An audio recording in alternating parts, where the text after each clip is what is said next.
Fala, meu chegado, bom ou não? No vídeo passado nós mostramos em detalhes esse Peugeot 2008 Allure e agora chegou a hora da gente dar uma volta nesse carro e trocar uma ideia de como é guiar ele. Então bora colocar a câmera na cabeça e fica comigo até o final que eu ainda vou te dar a minha opinião sobre esse carro.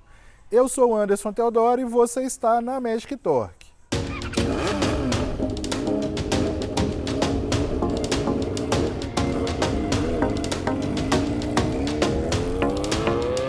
Para a gente começar então o nosso teste de uso aqui do 2008, vamos começar zerando o computador de bordo para a gente poder descobrir no final do trecho qual que vai ser o nosso consumo. Então, computador de bordo devidamente zerado aqui e vamos começar o nosso teste. Vamos começar aqui então subindo o nosso tradicional morro. Esse é o morro que a gente sobe com todos os veículos que a gente anda. Vamos ver como é que ele vai subir aqui. Ele está de terceira marcha, vamos ver se ele vai reduzir. Reduziu agora para terceira, subiu o giro bastante. Com a reduzida para segunda aqui, ele dá uma embalada boa. Eu gostei da subida dele, não achei ruim não. Em relação à saída desse carro de situações parado, eu não vou te falar que é de todo ruim não. É claro que é um motor aspirado, o torque vem tarde, mas não é ruim não. Lembrando que o 0 a 100 declarado desse carro é de 12,4 segundos. Então não é nada que empolgue também não. No THP, que aí sim deve ser divertido. Em relação à suspensão desse carro, ela é bem macia, bem padrão Peugeot assim, então deixa o carro bem confortável. Além disso, os bancos também ajudam bastante. E essa suspensão mais macia, ela é boa principalmente para essas nossas ruas, que são muito ruins. Mas em compensação tem que tomar cuidado, porque senão o coxim, amortecedor vai embora logo. Uma coisa que eu costumo falar de todo carro que eu ando é em relação ao sistema de freios. Nesse carro aqui me agradou bastante, o freio transmite bastante segurança. Lembrando que ele é equipado com ABS e além disso tem freio a disco na dianteira e na traseira. A única coisa ruim aqui que ficou faltando mesmo foi o controle eletrônico de tração e estabilidade. Sobre o carro, vamos lá. Primeira coisa que eu vou te contar é que esse carro não é um SUV, é um crossover. E além disso, ele tem mais cara de perua do que de SUV mesmo. Com isso, o carro ele não é tão espaçoso e também não é tão alto. E agora tem esse tanto de nome aí, né? É SUV compacto, SUV médio, grande, crossover. Fato é que se o carro é um pouquinho mais alto, já agrada a galera. E se sai desse padrão de hatch aí que agrada mais ainda. Eu particularmente eu não sou fã, eu prefiro um carro mais baixo mesmo. Mas eu sou o tipo da pessoa que gosta do carro que nasceu para ser baixo, do carro que foi projetado para isso, e não de cortar a mola, rebaixar, isso aí não. Eu sou o tipo da pessoa que não vê sentido da montadora gastar milhões em um projeto para simplesmente vir alguém cortar a mola ou simplesmente rebaixar o carro. Mas isso aí sou eu, viu? Voltando ao 2008 aqui, como eu falei no outro vídeo, esse carro ele vende muito bem na Europa, mesmo sendo um carro aí de segmento B. Esse carro ele tem algumas qualidades sim, e tem coisas que alguns SUVs até mais caros não tem, como por exemplo o DRL e o freio a disco na traseira. Esse carro aqui no Brasil ele até ajudou a Peugeot a dar uma levantada, só que a galera aqui tem muita desconfiança com os carros franceses, né? Afinal eles tiveram uns anos complicados por aqui, né? É claro que assim, não é aquele carro campeão de vendas, mas dentro do possível ele vende bem. E como os carros da Peugeot estão ficando cada vez mais bonitos, é natural que chame atenção sim. Agora me conta aí nos comentários, meus chegados. Você também faz parte da turma que tem uma certa desconfiança com a Peugeot ou já superou isso aí e teria um carro da marca? Eu confesso que eu já cogitei em ter, mas ainda não rolou. E esse carro ele é equipado com uma direção elétrica, como eu falei no outro vídeo. E é uma direção assim que responde bem, ela não é boba. Quando a gente começa a andar igual agora que a gente está a 100 km por hora, ela tem uma progressão de peso que agrada, então eu gostei bem da calibração que deram nessa direção aqui. Uma coisa legal nesses carros da Peugeot é esse conjunto painel de instrumentos e volante. Aqui a gente tem esse volante mini, que é bem legal, já conhecido da marca, e ainda esse painel aqui que eles chamam de iCockpit, que a gente acaba olhando por cima do volante. Como eu falei lá no vídeo, andando no novo Peugeot 208, à primeira vista essa posição do painel estranha um pouco. Porque normalmente a gente olha para o painel por dentro do volante, e aqui a gente olha por cima. Mas aí pouco tempo depois de começar a rodar nesse carro, a gente já acostuma e até percebe que da forma que é aqui realmente é bem melhor. Um item que tem nas versões mais caras desse carro e que dá show na linha Peugeot aí é aquele teto panorâmico, que já é conhecido. Então, se estiver pensando em comprar esse carro e conseguir pegar uma versão com esse teto, com certeza vai ser mais bonito ainda. Vamos começar aqui então a nossa emoção para poder dar um pé fundo desse carro. A gente vai tentar aqui andar um pouco, passar principalmente dos 100 km por hora, isso se o trânsito permitir, né? Muita gente aí pode se perguntar, mas por que não grava num horário mais de boa? Porque, gente, infelizmente é o horário que eu tenho. Queria eu poder gravar aí só no final de semana, com o trânsito vazio, mas é a vida, quem sabe um dia.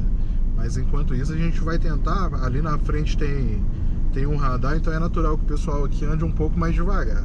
E aí chegar lá pra frente a gente vê o que a gente consegue fazer. Quando a gente estava vindo com esse carro, acabou que a gente até fez umas curvas a mais de 100 km por hora. Antes de gravar, claro, para poder conhecer um pouco o carro, eu também estiquei um pouco.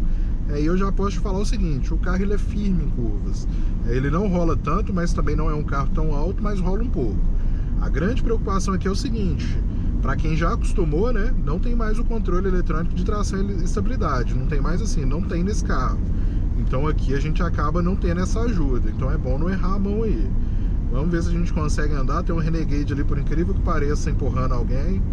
O Uno aqui também não quer cooperar, mas a gente já está a 85 km por hora aqui. Daqui a pouco eu vou sair de trás desse povo. E isso que eu não tô com o modo esporte ligado, viu? O carro agrada. Agora a gente está fazendo uma curva aqui quase 90 km por hora.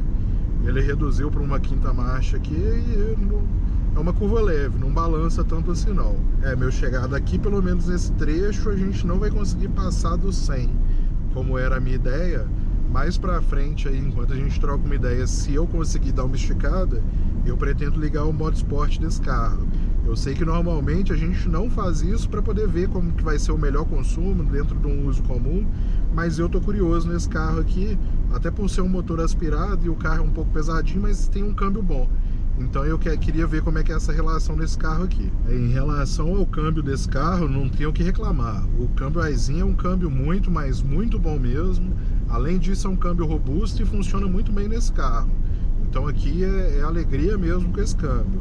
Além disso, como eu estava falando agora há pouco e mostrei no outro vídeo, esse carro ainda conta com um botão para o modo esporte, o modo eco, além das trocas sequenciais. Então a relação de câmbio desse carro aqui é assim boa. O que eu não gosto aqui é esse sistema do tipo escadinha no câmbio, mas não deixaria de comprar um carro por conta disso não, é só gosto mesmo. Uma coisa que eu acho ruim são esses motores aspirados.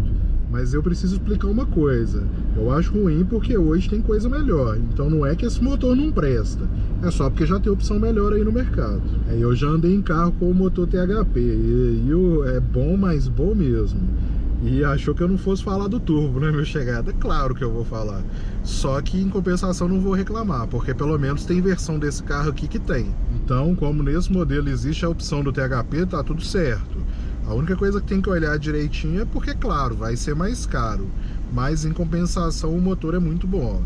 E eu ainda torço para que no futuro a Peugeot ainda traga o motor 1.2 turbo, porque esse sim é a evolução da tecnologia, né? A gente está chegando aqui no final do teste de uso do Peugeot 2008 e no momento o computador de bordo dele aqui está marcando 8,7 km com litro. Lembrando que esse carro está abastecido com etanol e o teste foi realizado com 2 pessoas a bordo e o ar-condicionado ligado o tempo inteiro. E eu fiquei de tentar dar uma esticada aí com o modo esporte ativado, mas não consegui por causa do trânsito. Então com certeza teria diminuído um pouco o consumo aí. Agora caiu para 8,6, mas eu confesso que eu não achei ruim o consumo não. E este foi o teste de uso do Peugeot 2008 Allure. A primeira coisa que eu vou te falar sobre esse carro é que apesar dele ter mais cara de perua do que de SUV, eu gostei dele. O seu design nessa frente aqui é simplesmente muito bonita. E o carro é muito confortável. Apesar de não ser tão grande para o seu segmento, ele atende bem.